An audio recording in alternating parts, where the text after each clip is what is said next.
अस्सलाम वालेकुम फ्रेंड्स, ये देखें, ये बर्ड्स जो है ना, ये तुर्की में पाए जाते हैं।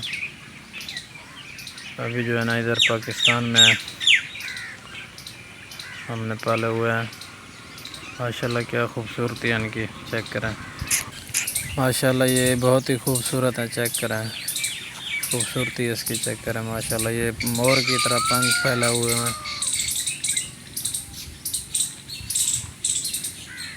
ज़बरदस्त ही लुक है। ये जो पंख फैला हुआ है ये है ना नर है, और जो इसके साथ ये मादा है इसकी।